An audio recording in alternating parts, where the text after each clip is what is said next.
Out on the trail again. Here we go. Feels colder today.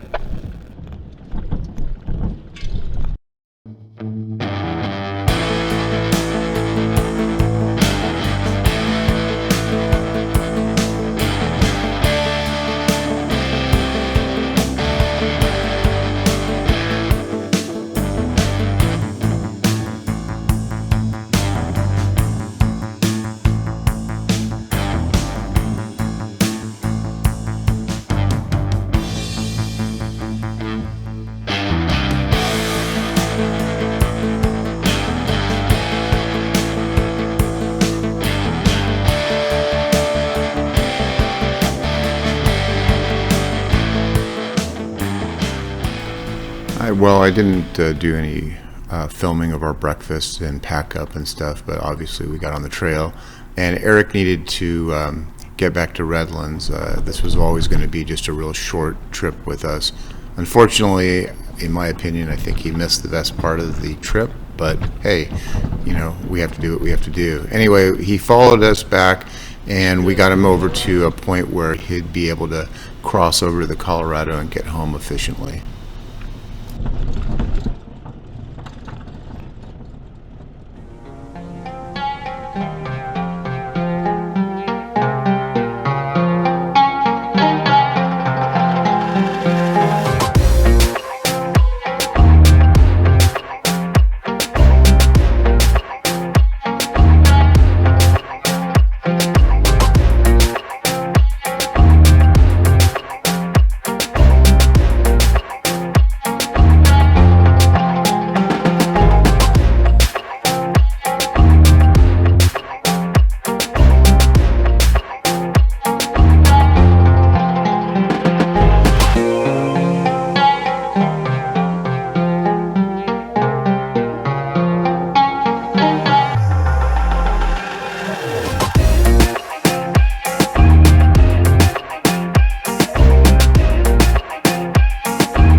Pretty much this is kind of like the transition or middle period. John had told me about this trail. He's done this trail before. This was my first time. And he was telling me about these waterfalls, these dry waterfalls.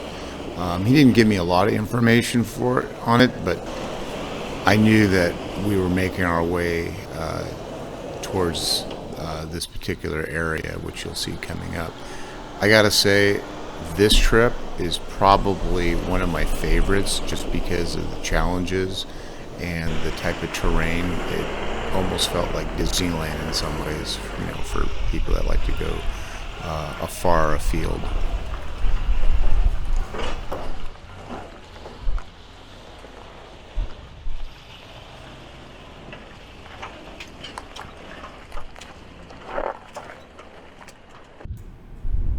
Yes, it's desert and it's very stark, but the thing I find so fascinating is just the little bits of beauty that you can find. Bodie boy. Bodie boy. Come. Heel. Good boy.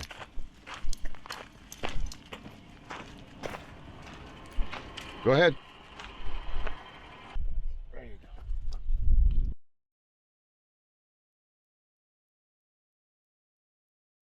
Hey. Okay, John. You're going to be the first to go down. Okay. All right. Let's take a look at what we got here. A little off camber. Definitely loose. Easy peasy, right? Should be.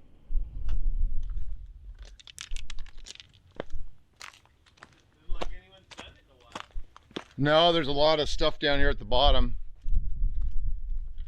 That'll be fun. Maybe stay. I'll need to stay to this side over here to the right.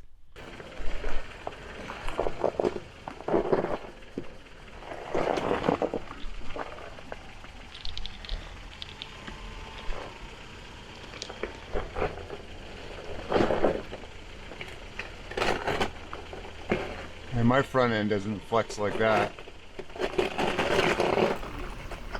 It was this trip and the Arizona, the Grand Canyon trip that really got me thinking about wanting a vehicle with a live front axle, also known as a solid front axle.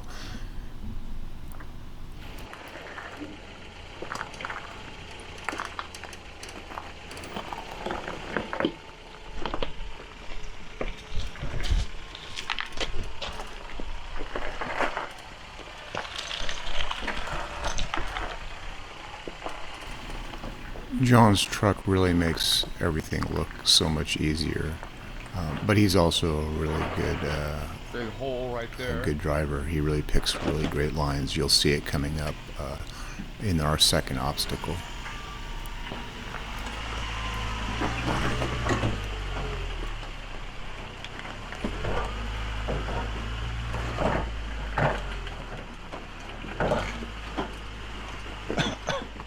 Stinky beast.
John's getting ready.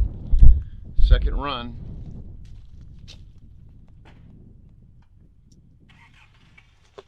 Get a little closer here.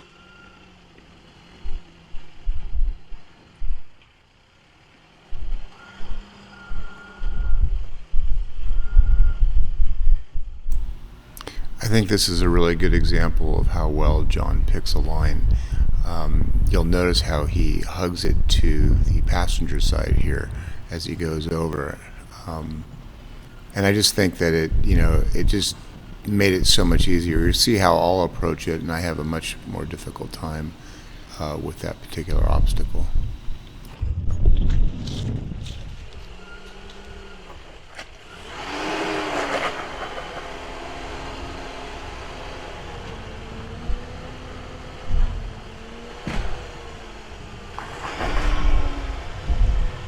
You're dragging your rear diff.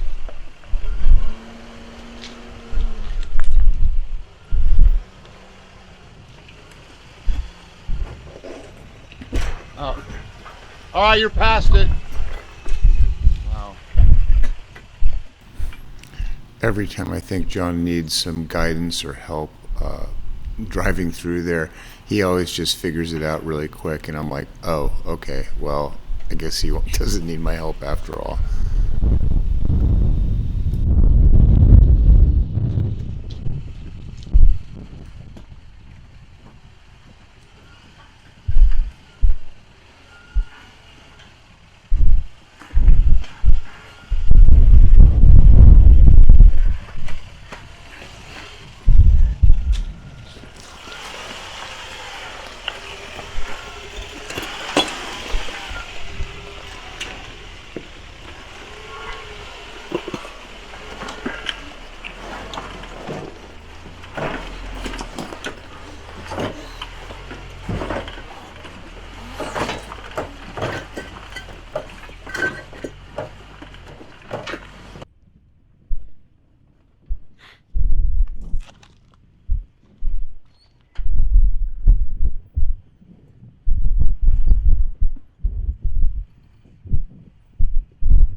I think one of the challenges with the Toyota 4Runner is the way that you sit in the vehicle is pretty challenging. You're kind of sitting down inside of it, so it makes it more difficult to see what's immediately in front of you. So you kind of have to have a memory and keep that memory in your head as to what you're about to go over. And for me, that's kind of a challenge. Also, I take the wrong line here. I go a little too far driver's side, and I can't make the turn, and so I have to back up a lot. So that's one thing I've noticed.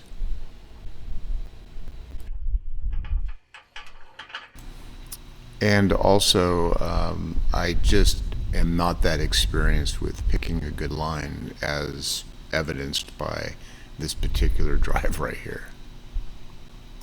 No.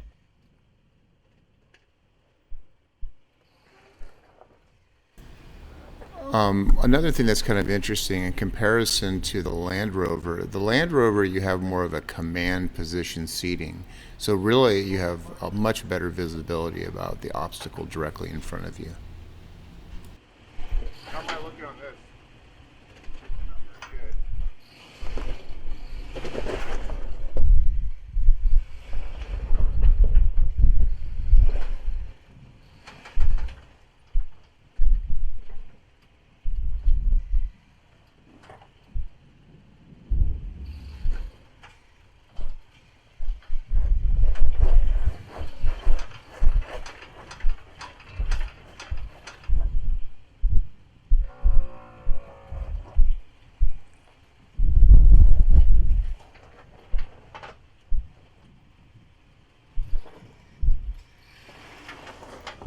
Hey, this way. Yeah. Yep.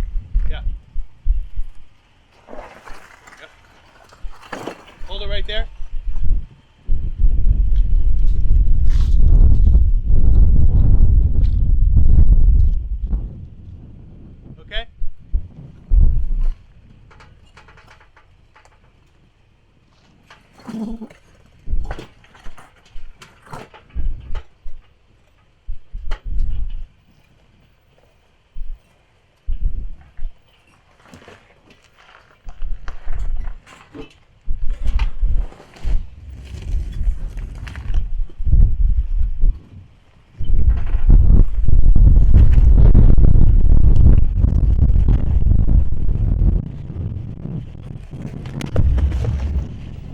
Tire.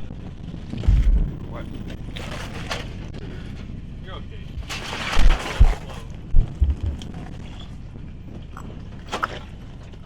Oh, I hit. Like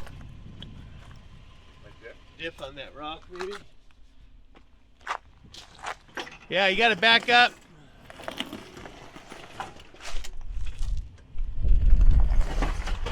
Back up, way back up. That's what I mean, you gotta get that left front tire on that rock board. To my right?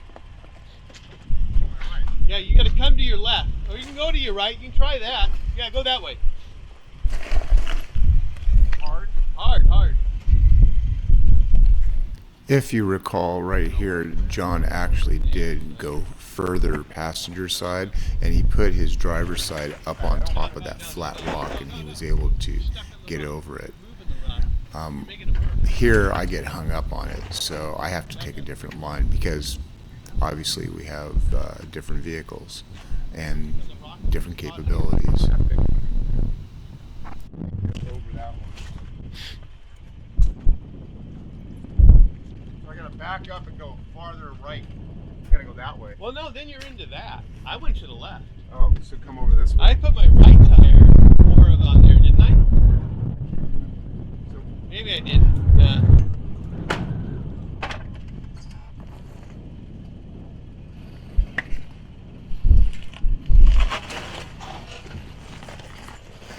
which way? Left? Hold on, let me get in front. Okay.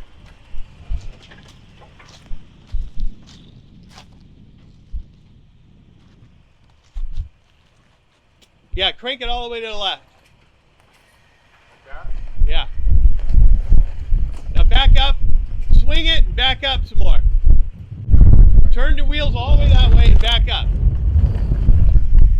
Okay, keep going, Get up on that rock. Good, right there. Now turn it all the way this way. Which way? Okay,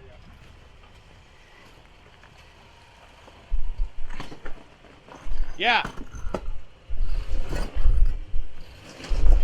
Okay, you're gonna come off the rock, so slow.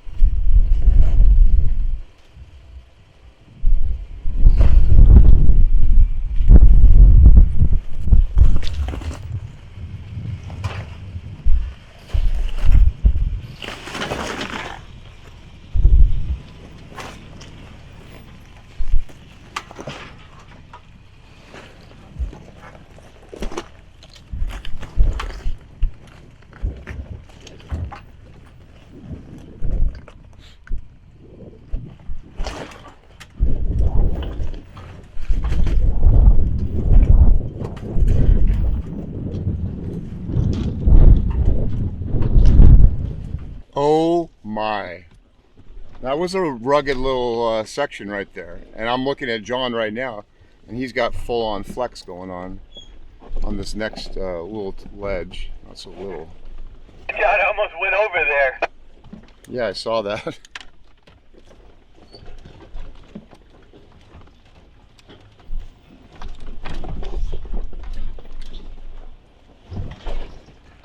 Oh.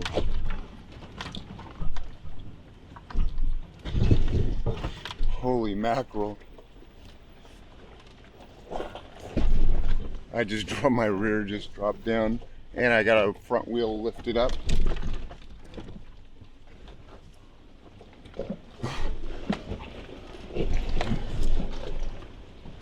And the sun's in my eyes.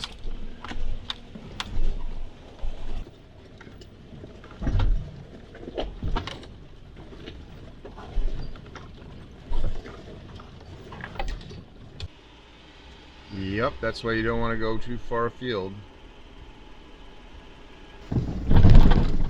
That was the main part of the trail. At this point, we're heading back down to the Colorado. I don't know if you guys can see this, but we just came down to a wash, and you can see the Colorado here. What an interesting landscape where it's all like burnt, but then there's green too, and then the water. John thinks that these are called the Moon Hills.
Well, that's the end of our trip. I hope you liked it as much as we did.